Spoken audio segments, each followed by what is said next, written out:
So thank you, Dr. Pat, Long for minutes. joining us at Ioni Health Tech. It's a pleasure being here again and And we are our weekly touch happy that base. you're back. So we were discussing what you were discovering, and I want to recap.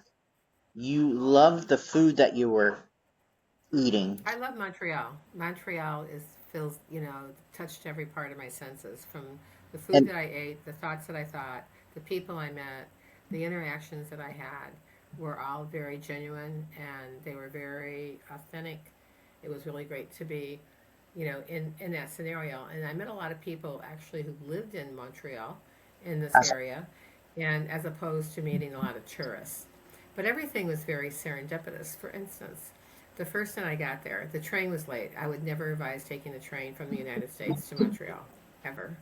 And unless you really super hate to drive and you have an extra 3 hours, of your life to spare, 6 hours going to and fro. But the, I went out because I wanted to go have tapas. I figured that'd be the perfect thing to have after I got there. And the train was like 2.5 hours late getting into Montreal. So I threw my stuff and washed my hair, went out, put a touch of makeup on, and I went into this tapas bar, and I'm sitting there, and this is how my whole trip went. This is just the perfect story for it. I sit down, they sit me down at the bar. Next person sitting next to me is this woman, a young girl, and so at any rate, we ensued on a conversation. I said, "What are you doing in Montreal?" And she said she was there to see her boyfriend. And then I said to her, she goes, "What are you doing in Montreal?" I said, "I'm celebrating my birthday, and getting out of the United States for a reverse reality check." And she laughed. I said, "Are you from Montreal?" "No, I'm from Toronto." And so I said, "What do you do in Toronto?" And she said, "I'm a student." And I said, "Stop making me work for this. What kind of student are you? I mean, what are you studying?" So she said, "Oh," she goes, "I'm in my fourth year, at chiropractic school at Canadian Memorial." And I said, "Oh, I have a certificate from Canadian Memorial. Um, I got it years ago. I don't remember what the subject was anymore. It was such a long time ago." And I go, she goes, "You're a chiropractor?" I said, "I am." I said, 38 years. She goes, "Oh my God." She's just starting out her career. I'm doing my career right now for a little while longer. And, so it was just incredibly serendipitous. Out of all the people in Montreal I could have sat next to, I sat next to an up and coming chiropractor out of the Canadian Memorial, which is a very good school, by the way. Um, and, it's just like, how does that happen? Right? right. What I are mean, you the got to ask chances? yourself, like, what are those chances of that? They're like, they're got to be one in a million. And and then every place, my whole week was like that I was there, was just these really chance coincidences, or picking the right place, or having, like going here and having, this to eat in the morning, blah blah blah. I mean, it's just this is it was the same, it was the whole thing like that. So how my question is, like, how do you create that for your whole life? And something that I remember from when I first went and somebody told me about going to Europe was that when you go to Europe, you go with the idea of, nothing, like, everything's an experience. It's not an end of the story, it's not a beginning of a story, it's just an experience. No matter what happens, it's just an experience. Hmm, And if you travel like that, then you don't have any expectations that you can be let down, and so whatever happens happens, and more than likely what happens is something that's very uplifting. gotcha. What were your So, experiences when going through the airport or whatnot? Were they different? I didn't fly. I said I took the train. Oh, okay. Did they check You your know, passport or something? oh sure. Okay. Canadian customs is like a little bit on the brutal side. Nobody likes Americans right now. They're generally speaking. Although a couple of people come up to me and they said we like Americans, and I went, well, that's good. Guess you're talking to the right person then. But with the tariff, so some guy said that they were boycotting the tariff. And I went, really? And I said, are you boycotting, the United States because of the tariff? And he said, well, he goes, they asked us to, and I just said, but I said, how's that serving you? Your government wants you to put you, and make your life uncomfortable and say boycott, even though you don't have to, right? Because you're not in a position you don't have to if you don't want to, right? Right. And I said, they don't have a gun to your head, right? Right. Or a knife or a machete or a saw, or some other instrument that could cause you physical damage, right? And I Mm. said, so how does that serve you by not doing what you really want to do? And I said, it doesn't hurt anybody else, No, I heard and so you. if you, and then if you go into the United States, it's just like, like you're not going to the United States because of, the government wants you to do that. Why would you do that? Why would you listen to them? Do they have you here as hostage?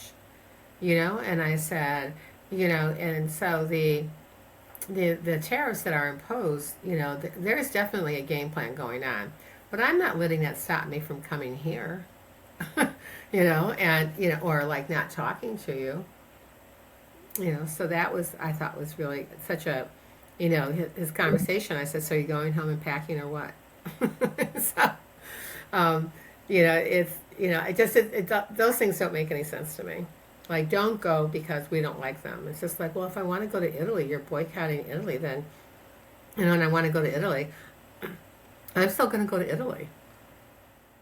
Right. It's just like, it's not, it doesn't make sense to me to stop your life, and not, if you have the ability to fulfill your dreams and it's not going to put you in a huge hole, Got then I want to know why would you not do it? Hmm. So are you finding What that people are operating out of fear more than freedom? People always operate out of fear because they listen to the news, the media. All you got to do is, if you want to change your life, stop listening to TV. Well, right. Like So shifts, our media is creating the atmosphere of fear, correct? Oh, fear is false experiences appearing real, and most people don't know the difference anymore.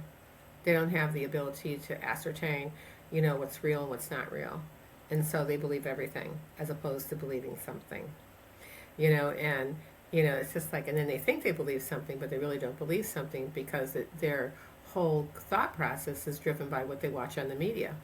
And if you keep on listening to somebody saying yellow glasses, people wear yellow glasses are crazy and weird, you know, it's just like you're going to wake up someday and go, people, yep, there's that one weird person over there, and they represent everybody in the world wearing yellow glasses Yeah, because I they don't started want to be wearing in dark sensitivity glasses to bright light, as well, especially when driving.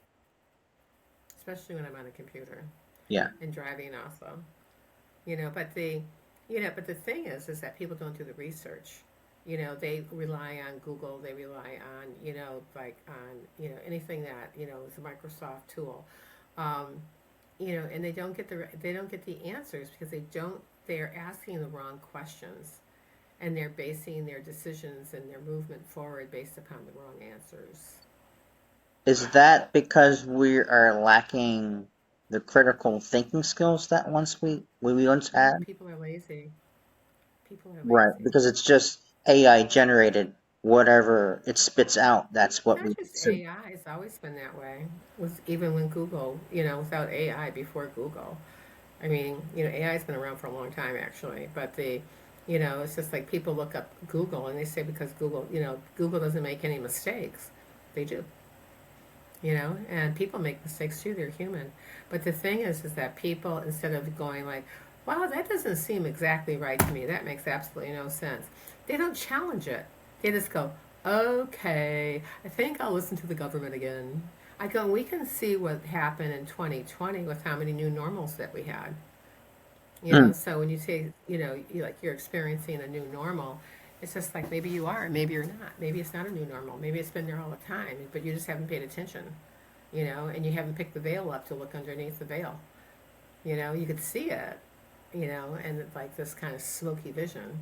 Like, right now you're in a smoky vision to me, so I don't really, the camera is not crisp, so the like it's just like, and my camera is probably not crisp either, but it's it has a little bit more definition, so you can definitely see the yellow glasses, but the thing is that people don't pick up, the take the initiative and take the time to look at other things that are, influencing how they make their decisions.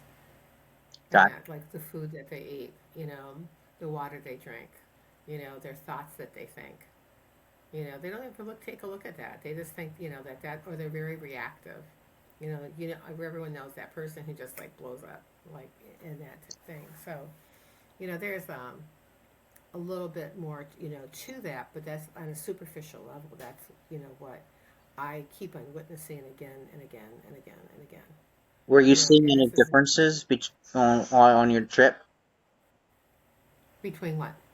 between your time in Montreal and wherever you're constantly working Yeah, out well, of? I'm at some place. I at some place that there's not a lot of people, and there's not a lot of culture, and there's not a lot of finesse.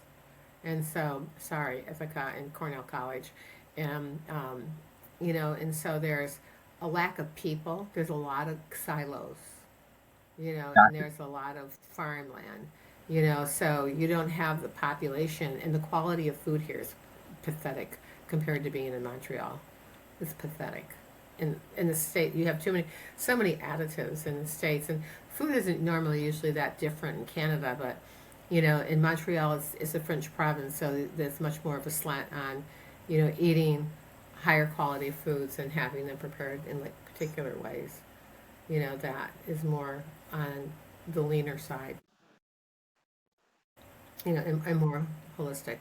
So it was like, and there was like, and being in Old Town, it was all cobblestones. I almost wore a pair of sandals, a pair of heels that are sandals, and I thought, I'm not walking around cobblestones on these. Just like, there was no way I'm going to do that. But I had, a great hotel room, great location, absolutely no complaints. I would stay there again. And I would definitely go back again in a nanosecond. So, what is your quote of the day? What's my quote of the day? I was just looking at one, and I'm going to tell you because I used it on a LinkedIn post today. And that post, going in here, let me go into my LinkedIn because I don't have it off the top of my head, and I want to make sure I give an accurate quote. So the post says, "What you think you create, what you feel you attract, and what you imagine you become." So it's more like what you focus on. The more of what you focus on, the more of what you get. But Wayne Dyer says that change the way you look at things, and the things you look at change. So if you think you're going to have a bad time, you're going to have a really bad time. and and if you think you're going to have a great time and you're going to meet great people, then you meet great people. And if you think your life's hard, then your life will be hard. It's just like if you want to think that your life's a lot easier, there's always things that like sidetrack you and things that you have to do. But it's important to it's just like you got to change how it's like the resilient mindset is being resourceful. And like don't take no for an answer. That's awesome. Well, our 25 minutes are up, guys. We welcome Dr. Pat to come back next week for her weekly observations and wisdom. Thank you All again, right. Dr. Pat, and have a great Thank day. you.